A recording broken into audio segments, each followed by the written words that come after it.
Bonsoir Éric Zemmour. Bonsoir. Bonsoir. Merci d'être avec nous ce soir. Merci à vous. Votre Bonsoir. carte d'identité. Votre carte d'identité, Monsieur Zemmour, je ne vous la demande pas, je vais la lire.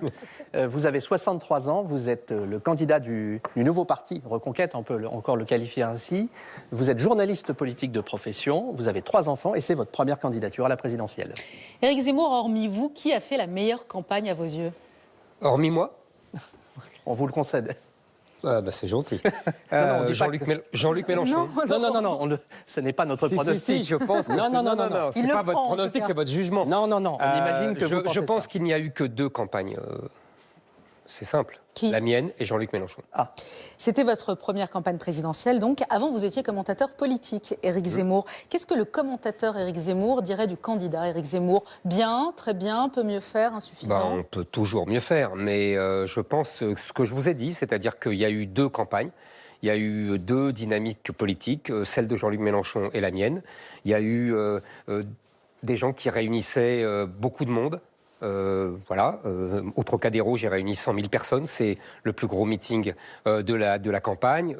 J'ai créé un parti qui, en 4 mois, a rassemblé 120 000 adhérents. Vous reconnaissez des erreurs dans cette campagne? Mais vous savez, il y a toujours des erreurs. Il y a surtout des regrets, en fait.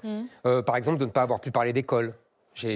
Vous avez parlé de l'éducation ici, dans cette émission. D'ailleurs, oui. absolument. Face à Thomas Et je vous en Negaroff. sais gré parce que c'est une des rares fois Ouais. où j'ai pu effectivement développer mon programme de restauration de l'école. Et Marine Le Pen, elle n'a pas fait une bonne campagne. Vous la classez pas en bonne campagne. Le commentateur politique ne dirait Le pas qu'elle a fait une commentateur bonne politique campagne. aurait écrit qu'elle n'a pas fait campagne. Mais bon, comme quoi... elle a dit le contraire ici même la semaine dernière. Pendant que vous étiez aussi en lancement de votre campagne, elle était sur le terrain avec des militants, avec des Français. à faire des selfies avec des femmes voilées, oui, j'ai vu. Mais j'ai pas vu une campagne, moi. Mais... L'image que nous avons choisie pour vous, c'est le Trocadéro, vous en parliez. Vous avez choisi de faire votre grand meeting au Trocadéro, comme Nicolas Sarkozy ou François Fillon avant vous. Il y avait du monde, vous avez raison de le dire. Mais il y avait aussi des Macron assassins. Ce que... Bon, ça restera, c'est resté. Une partie de la foule a crié Macron assassin, vous ne les avez pas fait taire. J'ai juste une question, vous avez compris pourquoi ils ont crié ça? Ah, bien sûr que j'ai compris. J'ai compris après parce que sur le moment, je n'ai pas entendu. J'ai compris très bien même. Si vous voulez, c'était le moment où je décrivais les souffrances du peuple français, et en particulier, dans le détail, celle de Patrick Jardin, qui a perdu sa fille au Bataclan, celle de Madame Evelyne Reber, qui a perdu son fils massacré par un Soudanais clandestin. Et vous comprenez donc qu'ils disent si Macron assassin? Non, si vous voulez... Il est derrière le Bataclan? Non, il n'était pas derrière le Bataclan, non, c'est évidemment Parce que non. vous dites je comprends. Non, je vais vous dire pourquoi je comprends. Le rôle de l'État, il est quand même président de la République, chef de l'État. Le rôle de l'État, surtout dans la tradition monarchique française millénaire, c'est de protéger son peuple. Et protéger son peuple contre cela. Et Emmanuel Macron ne protège pas son peuple. Il ne protège pas son peuple contre les agressions incessantes, contre les attentats, contre l'agression permanente. Si vous me permettez, je peux donner cet exemple qui a défrayé la chronique depuis hier. On va en reparler, vous allez en parler avec Nathalie Sacré. Vous allez en on va parler, détailler, puisque on vous va en parlez parler précisément. de Jérémy Cohen pour préciser. On va en reparler, n'ayez de crainte. Mais d'abord, c'est quelques questions sur vous. Il n'en demeure pas moins que vous condamnez ce soir ces Macron assassins. Mais on ne crie pas Macron assassin. Bon. Mais encore une fois, j'essaye d'expliquer. Vous comprenez l'émotion de ces gens et qui n'est pas méprisable. Et j'ai trouvé en revanche tout à fait choquante l'attitude d'Emmanuel Macron qui a dédaigné cela par une boutade ridicule. Après un début de campagne en fanfare, Éric Zemmour, avant Noël, vous avez, c'est vrai, dynamité la scène politique. Vous ne cessiez de monter dans les sondages les uns après les autres. Vous étiez même donné au second tour. Beaucoup de gens ont eu dans votre camp la tentation Zemmour et beaucoup de gens en sont revenus, si on en croit les sondages. Beaucoup ont dit il est trop dur, trop extrême, trop brutal. Il n'a pas assez d'empathie. Vous les entendez, ces critiques, ou vous les balayez en disant non, circuler, il n'y a rien à voir, c'est pas vrai? Non, d'abord, j'entends toujours toutes les critiques. Contrairement à ce qu'on croit, c'est toujours intéressant, c'est toujours utile. Deuxièmement, oui, je suis dur. Je suis dur parce que les souffrances de mon peuple m'ont endurci. Et je pense que pour protéger les Français, il faut être dur. Et brutal? Je ne suis pas brutal, c'est la réalité qui est brutale. Encore une fois, ce que je vous ai décrit tout à l'heure, c'est très brutal. Une mère qui a perdu son fils parce qu'un Soudanais qui n'aurait jamais dû être là et qui aurait dû être expulsé parce qu'il avait déjà des antécédents judiciaires, c'est beaucoup plus brutal que tous les mots qu'on peut s'échanger. J'entends, mais vous les avez entendus quand les gens disaient Zemmour, c'est trop excessif, Mais c'est je pense- trop extrême. Est-ce que vous les entendez? Vous dites peut-être que j'étais trop loin sur certaines fois, sur les réfugiés ukrainiens, Je ne pense pas. sur Je vous dis. les handicapés. Sur les handicapés, franchement. Non, on ne va pas refaire, mais j'essaie de comprendre si vous... Oui, non, mais il y a des. Si vous voulez, on déforme mes propos, on les caricature et après on dit je suis brutal. Mais j'assume effectivement que je suis ferme et même que je peux être dur parce que, je vous répète, beaucoup de gens souffrent et deux, le peuple français est en danger. Le peuple français est en danger de mort, c'est-à-dire que le peuple français est en danger d'être remplacé par un autre peuple, par une autre civilisation. Et ça demande de la fermeté pour arrêter cet inéluctable. Est-ce qu'à la fin, vous n'avez pas, à la fin, dédiabolisé Marine Le Pen, normalisé, notabilisé Marine Le Pen? Ça, c'est les... Pardonnez-moi, hein, mais j'ai été journaliste, c'est les lieux communs journalistiques. Vous ne pensez pas que... Mais non, vous savez, Marine Le Pen, elle sera rediabolisée le dimanche soir à 20h01 si elle est au second tour. Je connais le théâtre antifasciste, comme disait Lionel Jospin. Tout ça, c'est du cirque. Hein. Il n'y a pas de dédiabolisation qui vaille. Maintenant, je voulais répondre sur les sondages, si vous me permettez, parce que c'est important. Vous avez dit dans les sondages, je montais, je baisse, etc. Là, vous baissez. Oui, très bien. Je tiens à vous dire quand même que, encore une fois, j'ai été journaliste politique, vous me l'avez dit. Les sondages se sont toujours trompés depuis 1995.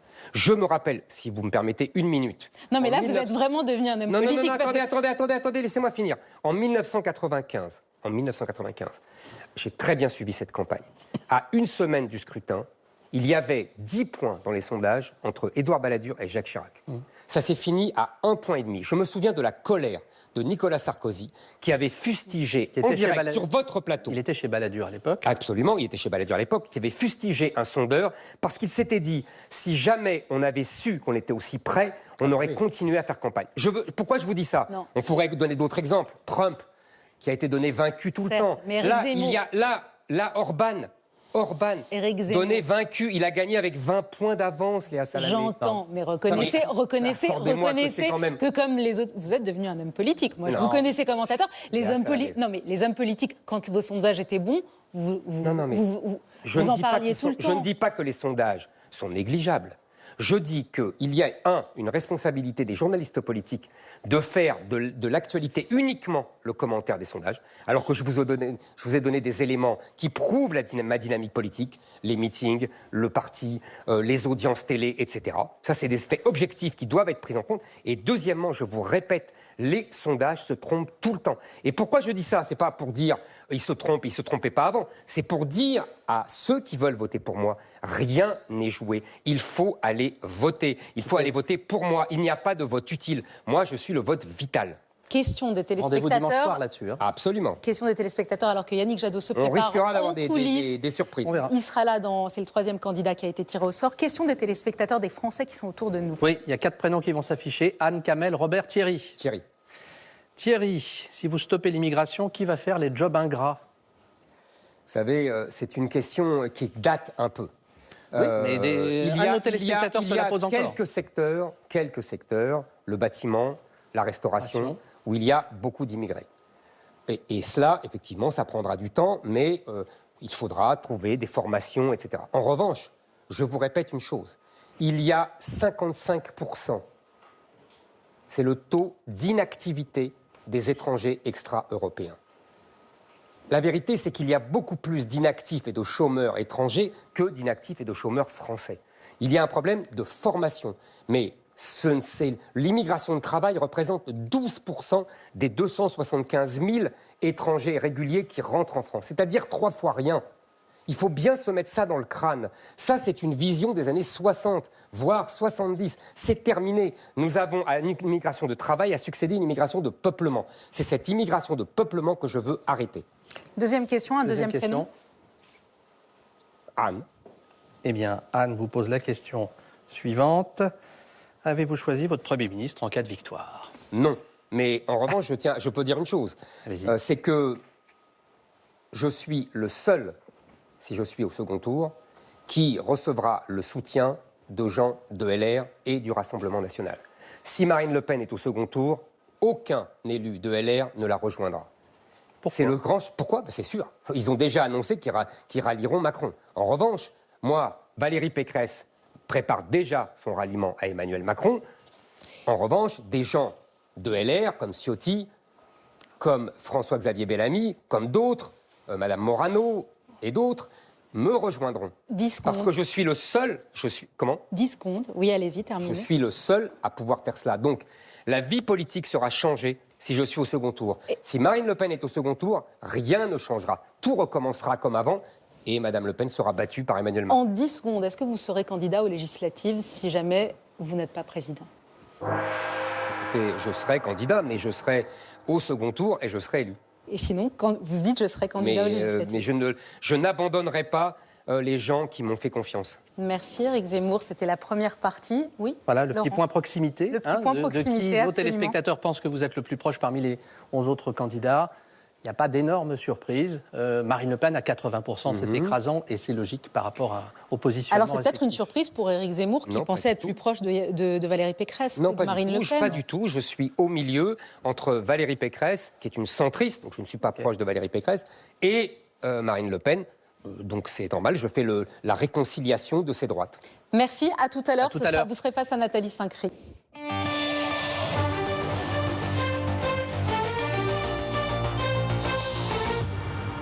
Bonsoir Nathalie et rebonsoir Éric Zemmour. Vous avez choisi 2 thèmes ce soir, la retraite et la sécurité. Et vous commencez par la sécurité, Nathalie. Bonjour Éric Zemmour, Bonjour. bonsoir plus exactement. Je voudrais vous demander d'abord quelques précisions en matière de sécurité. Alors, vous proposez, je vous cite, de poursuivre et punir toutes les violences physiques, même celles considérées comme bénignes. C'est un extrait de votre programme. Alors, bénigne, vous précisez que c'est en deçà des 8 jours d'ITT, incapacité temporaire de travailler. Alors, vous vous y prenez comment quand on voit que la justice a l'air d'être engorgée, que les prisons sont pleines et qu'il y a des personnes insolvables? Comment vous rendez ça concret? D'abord, pour la justice encombrée, je propose aussi... La création de postes. Exactement, et même de 3000 postes.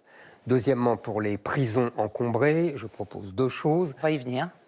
L'expulsion des délinquants étrangers, il y a 15 000 places. 15 000 délinquants étrangers dans les prisons françaises sur 60 000 à peu près, 70 000. 70 000. Et la création de 10 000 postes, de 10 000 places. Et puis, on ne va pas mettre tous les gens qui seront punis en prison. Mais alors, c'est quoi punir? Mais parce que, si vous voulez, pourquoi on dit cela? Parce qu'il y a aujourd'hui une impunité générale. De la base jusqu'au sommet. La base, c'est ces cas d'agression, de violence, etc., qui ne sont jamais punis, qui ne sont jamais sanctionnés. Et le sommet, c'est des gens qui sont avec des réductions de peine systématiques, qui font que la moitié de leur peine, ou alors des gens qui ne font jamais la perpétuité et qui font 18 ans au lieu de la perpétuité. Vous savez très bien qu'elles ne sont plus systématiques, les remises de peine, qu'elles ne sont plus automatiques. Elles sont Ça a été quasiment... soulevé, Vous savez c'est en fonction du comportement. Dans la dernière loi de M. Dupond-Moretti, il systématise et il obtient quasiment 6 mois par an de prison. En tout cas, peine de prison. elles ne sont plus automatiques comme elles l'étaient avant, ça vous l'admettez? Non. Ah bah, Non, on verra. parce qu'en fait, elles sont Faudrait quasiment vérifier. automatiques. Donc, alors pratiquement, vous avez dit que pour libérer les prisons, pour faire de la place dans les prisons, ce que vous estimez 10 000 places, vous proposez donc d'expulser immédiatement tous les délinquants étrangers incarcérés. Et puis vous dites en même temps que vous voulez expulser les délinquants et criminels étrangers à l'issue de leur peine. Alors j'ai pas compris, c'est c'est très simple. dès que vous arrivez ou une fois qu'ils ont purgé C'est leur peine? très simple. Les délinquants, c'est immédiat. Les criminels qui ont tué, c'est à l'issue de leur peine. D'accord. Est-ce que vous proposez C'est que les clair. Français, par exemple, pourraient comprendre, parce que vous pourrez bien expliquer, délit, c'est 10 ans d'emprisonnement. Délit, c'est quand on ne tue pas. Quand on ne tue pas. Mais par exemple, Mais un homme crime, qui quand on massacre... tue, vous avez bien compris que c'est pour que les victimes voient le criminel vraiment faire leur peine en France, c'est tout. J'ai appelé un avocat cet après-midi.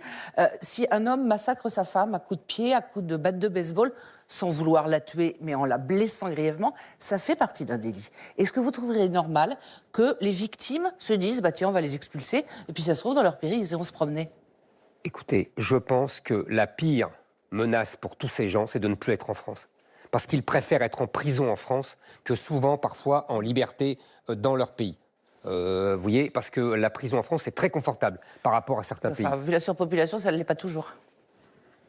Mais Oui. pour cette femme, par exemple, qui a 70 000. été Mais vous savez, tabassée. vous prenez un cas extrême. Non, mais il y c'est a, juste pour si vous voulez, comprendre que j'ai pris un il n'y a cas rien à extrême. comprendre. Il y a simplement qu'on va expulser Vol en bande tous ces gens. organisée, on repart dans ce Vous pays aussi. chipotez. Ah, je Il faut chipote pas du tout. expulser tous ces gens, c'est tout. D'accord. Voilà. D'accord. La règle, On c'est expulse ça. C'est les Les expulser. délinquants et les criminels, on les garde et on les expulse après. On les expulse après parce que les victimes voudront voir leur tortionnaire faire leur peine en France. Mais moi, le but, c'est de les expulser. Troisième question. Alors, on va parler des mineurs 2 secondes. Notamment de ceux entre 13 et 15 ans, vous voulez donner au juge la possibilité d'écarter ce qu'on appelle l'excuse de minorité. C'est-à-dire, en gros, quand on est jeune, quand on a un certain âge, petit, on diminue la Entre peine. 13 et 15 ans. Entre 13 et 15 ans, la peine peut ou doit être Réduite. diminuée. Réduite de moitié. 50%, j'allais y venir, Voilà. par les magistrats. Qu'est-ce que vous faites d'un gamin, alors vous pouvez considérer qu'on ne l'appelle pas gamin, mais disons d'un jeune qui a 13 ans ou 13 ans et demi, vous les mettez où? On ne peut pas les emprisonner, vous les... Mais Qu'est-ce vous que en savez, faites il y a, on va faire aussi des internats de réinsertion pour tous justement ces jeunes qui sont pas scolarisables, qui sont violents, etc. Et on va supprimer les allocations familiales et les allocations sociales à leurs parents, parce qu'on estime que leurs parents sont responsables. Vous savez, j'étais à Sevran il y a quelques jours. J'ai discuté avec les policiers. Les policiers sont désespérés, parce que tous ceux qu'ils arrêtent ressortent l'après-midi même. L'après-midi même. Et là, Nathalie il s'agit Saint-Cré. de gens qui ont commis, vous le dites vous-même dans votre programme, des crimes délits. graves. Ben oui. Donc ça veut dire que vous avez différents internats, des internats très vissés. Ben oui, Avec mais des oui, mais deux oui, mais oui. Alors, on va changer de sujet. Juste une précision, la délinquance financière, vous la traitez mal aussi? Ou vous considérez qu'il faut mieux les faire payer, en gros, au lieu de les emprisonner? Je préfère les faire payer. D'accord, très bien. Avant de Ils passer ont aux volé de retraites, l'argent. peut-être, je voulais vous poser on une a question, parce promis, que vous sur avez, Jérémy Cohen. vous avez évoqué tout à l'heure l'affaire de Jérémy Cohen. Absolument.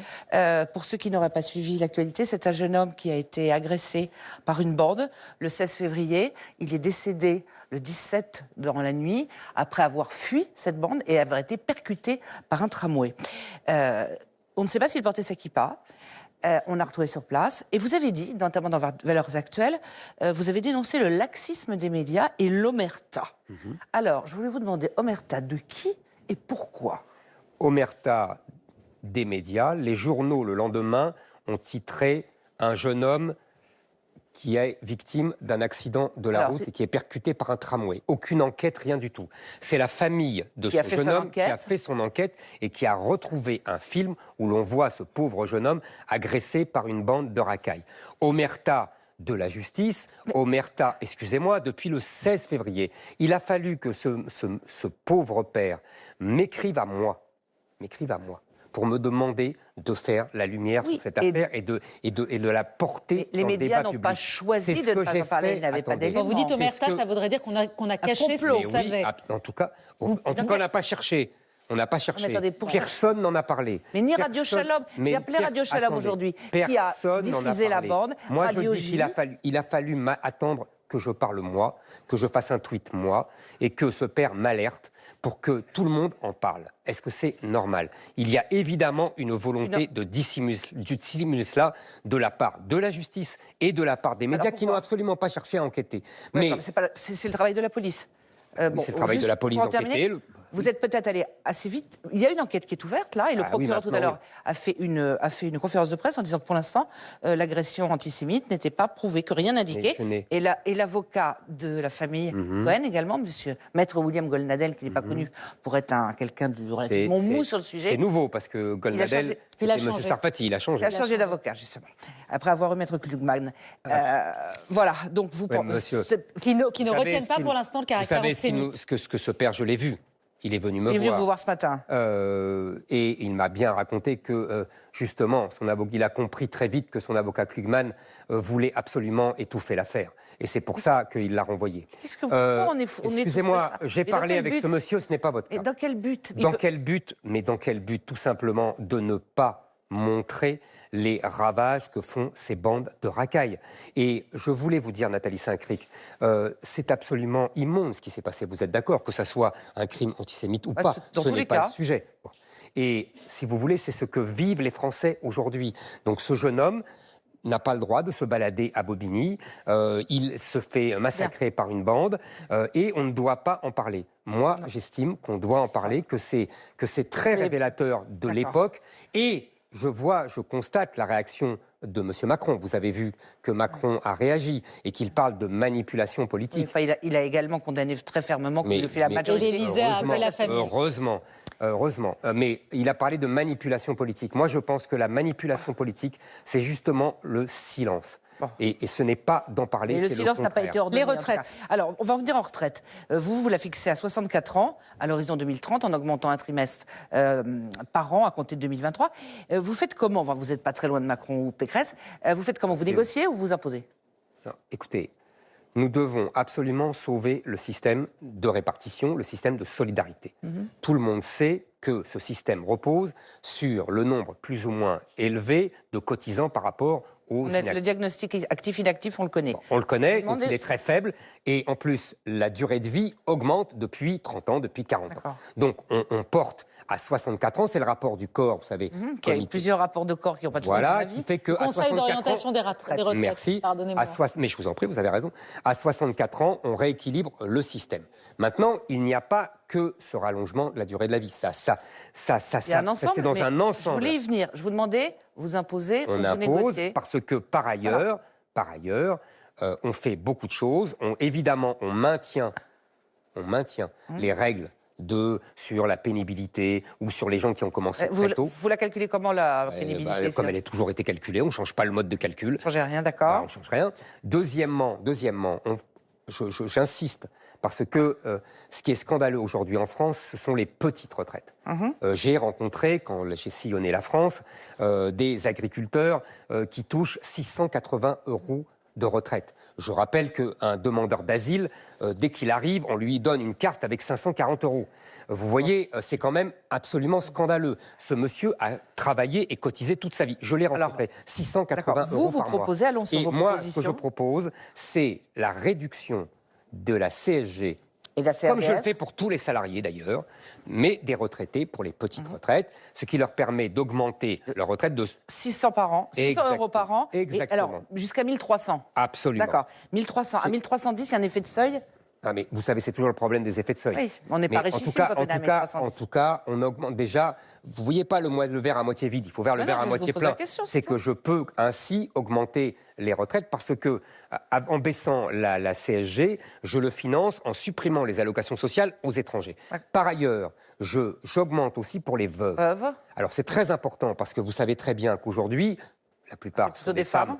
La plupart sont des femmes, ça peut être des hommes évidemment, mais la plupart sont des femmes qui, à la douleur d'un mari qui est mort, doivent ajouter la réduction massive de leur retraite. Donc j'augmente cette part qu'on appelle de reversion de 54% de la pension à 75%. Et je rétablis avec un plafond. 75%, la demi-part fiscale des veuves qui a été supprimée par Mme Pécresse, d'ailleurs, il y a 10 ans. Une minute, on est tenu de respecter l'égalité de temps de parole. Vous connaissez la chanson. Laurent Guimiel, une question de téléspectateur. Une question sur un tout autre sujet, mais ça passionne et les téléspectateurs voulaient vous entendre là-dessus, Monsieur Zemmour. Avez-vous des doutes sur les crimes de guerre en Ukraine? C'est une question de Robert. Écoutez, c'est simple. Il doit y avoir une enquête internationale sur ces crimes. Monsieur Macron l'a demandé, les Américains l'ont demandé, donc je n'ai fait que demander cela.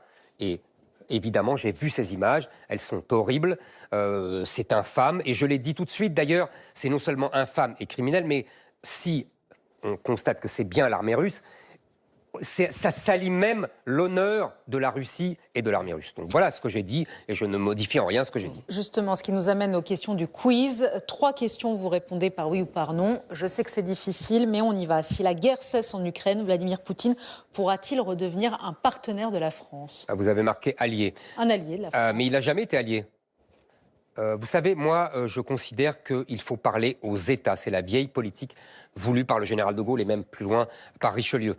On parle aux États, on ne parle pas aux dirigeants, on ne parle pas au régime. Faudra-t-il lever immédiatement les sanctions si la guerre s'arrête sur le régime russe? Moi, je pense qu'il faut des sanctions qui ne soient pas, qui ne fassent pas du tort à la France. Donc on lève les sanctions. Donc on lèvera les sanctions qui font du tort à la France. Êtes-vous, deuxième question, êtes-vous pour la hausse des salaires des profs au mérite? Oui. Reviendrez-vous sur la PMA pour toutes, Éric Zemmour, si Oui. vous êtes élu? Oui. Merci. Merci à vous. Merci Éric Zemmour.